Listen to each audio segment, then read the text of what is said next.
I'm Tom from Do It Yourself Home Automation, and this is a look at exactly how I built my cryptocurrency mining computer and also exactly how much it earns when it's mining. I wrote this up on Medium. This is probably going to land in Debugger on Medium, but at the moment it's just on my own profile, so you can go to me at tomsmith585.medium.com. I also included the link to this article in the description down below if you want to go visit it. And this is taking a look at exactly how I built my cryptocurrency mining computer that I shared more details about in a previous live stream, and also that was covered in the Wall Street Journal, and that I spoke about on Twit and in various other places. So I've talked about how I use the heat from my crypto mining computer to do things like heat a chicken coop, grow tomatoes, and this is taking a look at exactly how I built that computer. And it came about because a lot of people reached out after I wrote those articles and said, can you share a bill of materials for the computer? Can you give me more details on exactly how you put it together? And also, I gave the amount that it was earning, but people wanted to see a breakdown of the total cost, looking at electric costs and that kind of thing too. So let's take a look here, and let's take a look at what I actually used to build this computer.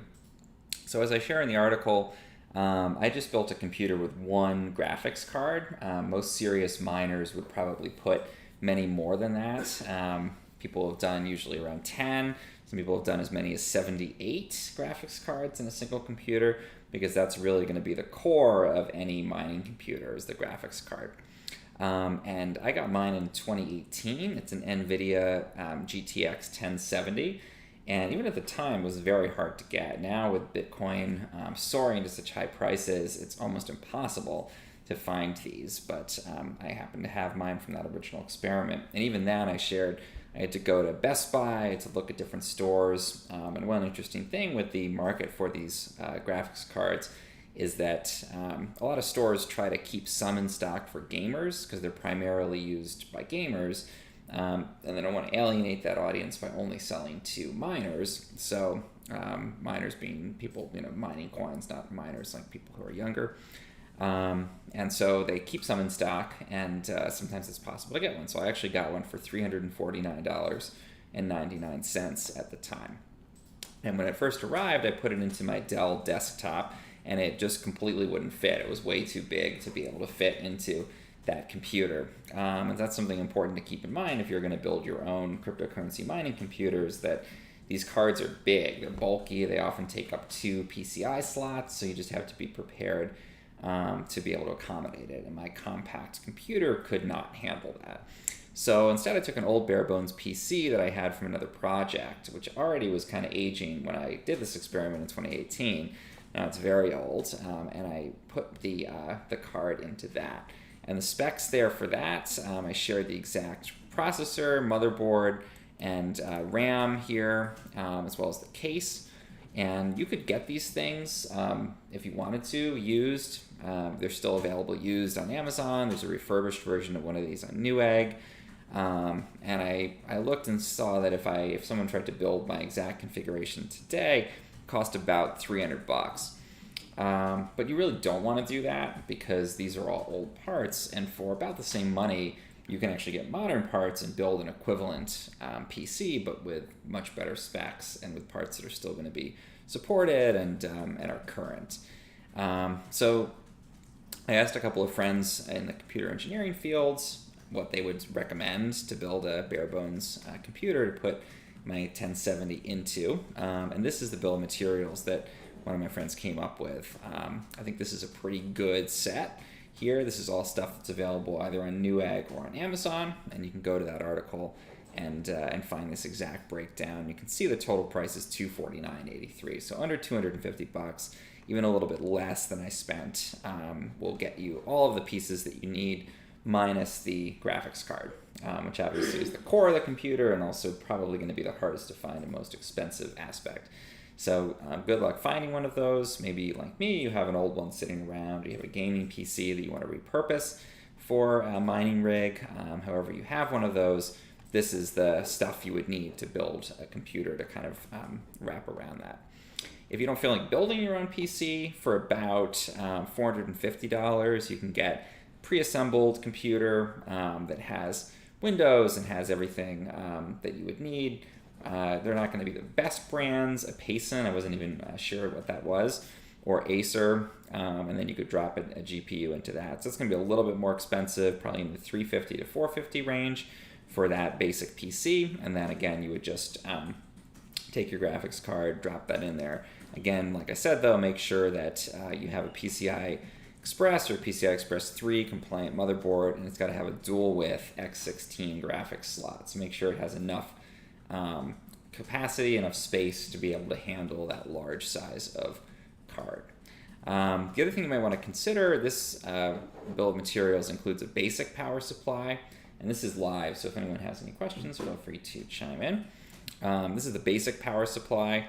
I upgraded mine to a EVGA Supernova, which is a platinum power supply, better efficiency ratings, and that means you're going to get potentially more mining out of every watt of power that you're consuming. So that was important to me to get the most optimized power consumption there. So to summarize, here's the hardware. Bare bones PC, I'm estimating around $300. You can probably get it again even cheaper. If you have that power supply in, that's another $119.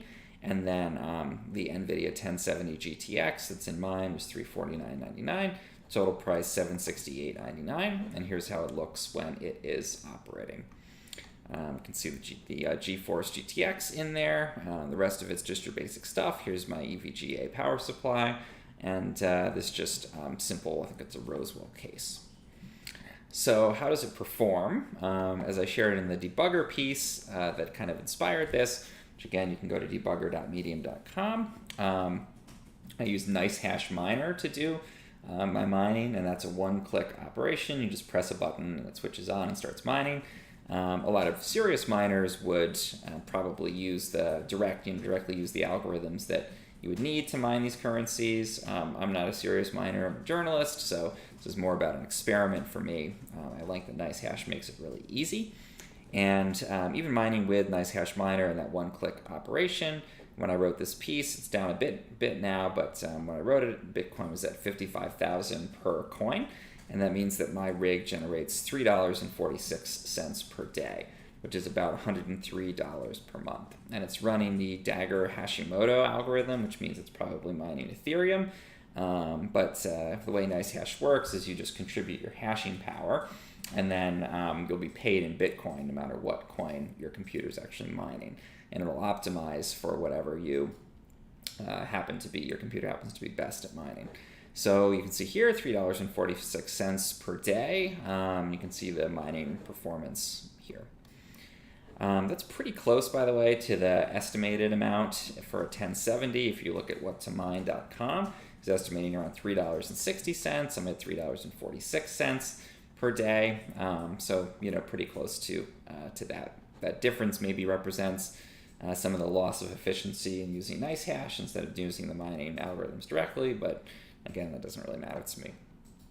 Anyway, $3.46, but that is the gross amount. So a lot of people pointed out in the previous article that that's the gross revenue, not the net, and a lot of people wanted to know what is the actual profit that comes out of this. And so the biggest cost when you're doing any kind of cryptocurrency mining is usually going to be your electric costs, because doing this mining operation is extremely consumes a lot of power when you do it. And currently overall, the Bitcoin network consumes more power than many countries. So it's a huge environmental impact, a huge impact on the cost of electricity, and it's also a huge impact on your profits if you're trying to do this to be profitable. So in California, we pay about 30 cents per kilowatt hour of electrical power. That's a lot. It's all green power, which is a great thing from a sustainability standpoint, but that's very high given that the average nationwide is about 13 cents. So almost 3 times the average there. And some places it can be as little as 6 cents. So that definitely eats into profits. My rig draws 220 watts when it's actively mining, and most of that's probably going to be for that GPU. So that means if I run it 24 hours a day, I'm using 5,280 watt hours. So multiply 220 by 24, and that's 5.280 kilowatt hours. So dividing by 1,000 to get kilowatt hours. And that means at my current electric rate, I am spending $1.63 per day on the electricity to run the rig. One thing to keep in mind, though, is that that's not totally wasted after it's used. It's actually coming out as heat. 100% of that power will ultimately turn into heat based on the first law of thermodynamics. So the rig generates about 17,000 BTUs of heat per day. And that's equivalent to about 0.17 therms of natural gas. So my home is heated with natural gas. PGE charges $1.90 per therm of natural gas, and that means that the heat generated by the rig, if it's mining inside in the winter, is going to offset about 33 cents per day in natural gas costs. So instead of heating with natural gas, using the waste heat, basically like a little space heater to heat the house. Also, because of the fact that it'll be adding that 17,000 BTUs per day of heat, that also is going to reduce the amount that my HVAC system has to switch on, and that's going to save about 15 cents per day in electric costs. So you have to take all of those costs into account and all those revenue items into account. And if we do that, we look at the revenue. The gross revenue is $3.46 per day. The electric cost takes off $1.63. We add back in the natural gas heating costs of 33 cents, add back in the HVAC electric costs avoided, and we end up with $2.31 per day in profit. That's about $70 per month. So I calculated at the current profitability there, it would take about 11 months to pay off the $768.99 that it costs to build the rig, which is not bad. It's not once. So that's in 11 months. Then anything beyond that would basically be pure profit. One thing that I didn't take into account that's worth noting is that there was a possibility that some of this equipment would wear down over time and it wouldn't be able to mine at the same speed that it did originally. So far, there hasn't been any drop-off in my GPU's performance after about 2 years of using it. So unlikely that there's going to be a lot of degradation there, but it is something to be aware of. But the end answer there is that it makes about $2.31 per day in profit after taking into account the electric costs of running it. Now, there's a couple of different things, probably a bunch of different things actually, that I could do to make this more profitable. And by the way, this is live, so if you have any questions, feel free to ask them in the chat on the right. One thing that I could do is to add an additional GPU to the computer. Because remember, this is a whole $300 computer just to run one $349 GPU, which is kind of inefficient. So I could probably add at least one more, probably even more than that, to the computer.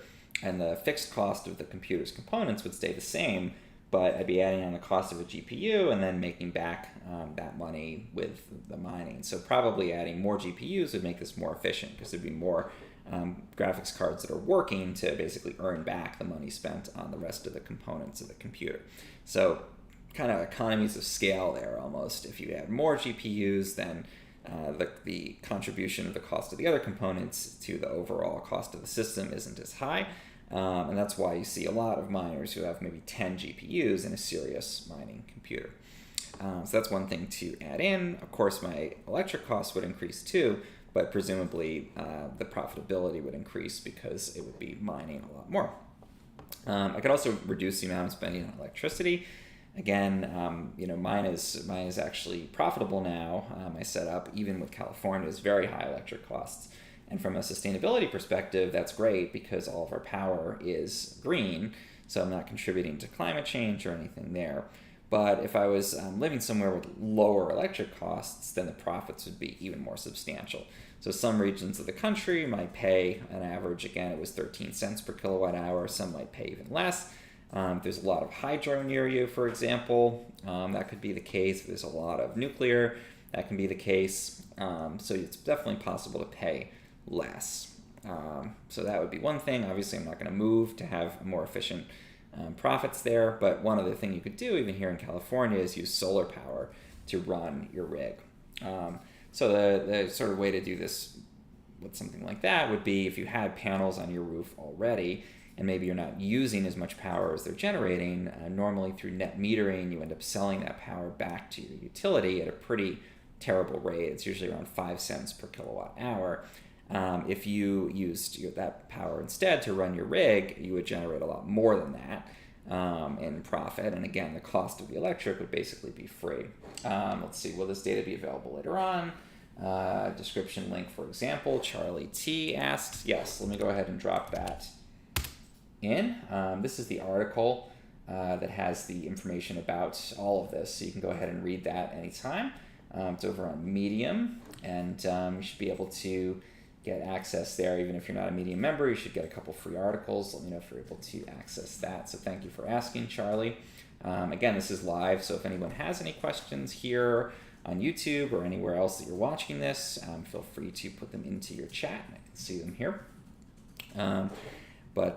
Yeah, so solar power, if you had more capacity, you could use that in order to do your mining, and in that case, you would basically not be paying anything for that power if you were otherwise going to sell it back to your utility, or you'd be losing out on something minuscule like 5 cents a kilowatt hour in order to make quite a lot more from it.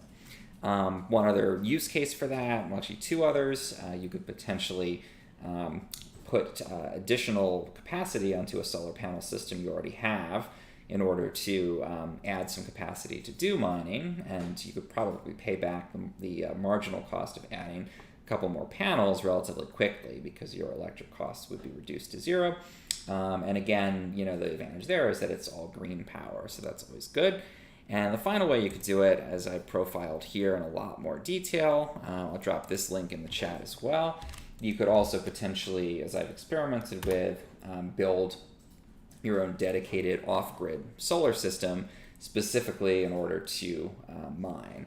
And that's something that I think a lot of people have started to think about, and that's something that, again, I explored in a lot of detail and have found that it probably would be profitable at a certain scale to do that. So feel free, I think it's like a 23-minute read article there. Feel free to check that out if you want to know a lot more about that particular topic. The final thing I would say is that I could tweak the rig itself to optimize its power consumption while also preserving as much of the mining performance as possible.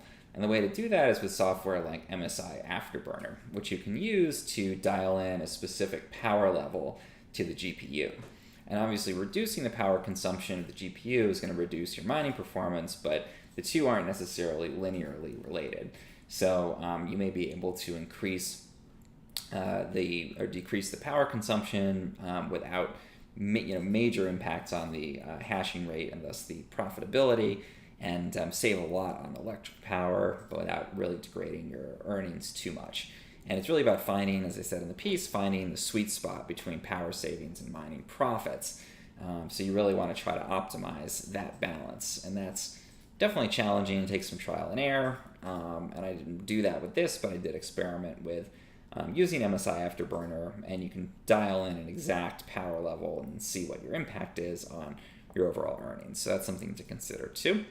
And the final thing to think about here is that, this is a lot of this is stuff you can't control. The price of cryptocurrency coins controls in a lot of ways what you make. So when I first started doing this experiment, my rig was only generating 76 cents per day because the value of a Bitcoin was a lot lower, and crypto in general was a lot lower. So now that it's gone up, something I had zero control over, the rig is much more profitable. Before, it wasn't even worth the electric costs to run it. It was more, again, just an experiment, and now it actually, is profitable.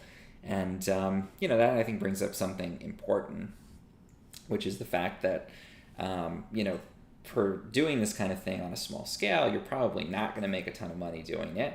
Maybe you'll make a little bit, but, these are all very volatile, very new kinds of things.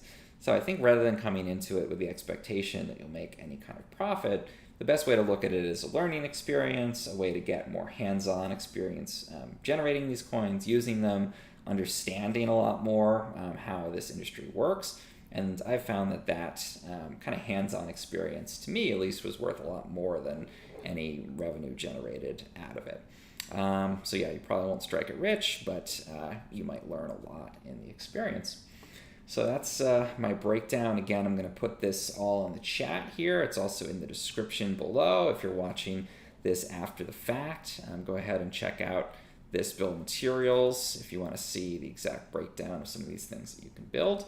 And you can find this at my Medium account is TomSmith585. So you can go to medium.com/@TomSmith585. You can also, this will probably end up in Debugger on Medium, which is debugger.medium.com. And you can go and check out my other crypto pieces there as well. I'll open up to any questions if anybody who's still here has any questions. Thank you to Charlie for chiming in with that question earlier. And otherwise, please subscribe to me here on YouTube as well if you're watching this here. Definitely helps to keep doing these live streams. And thank you for tuning in.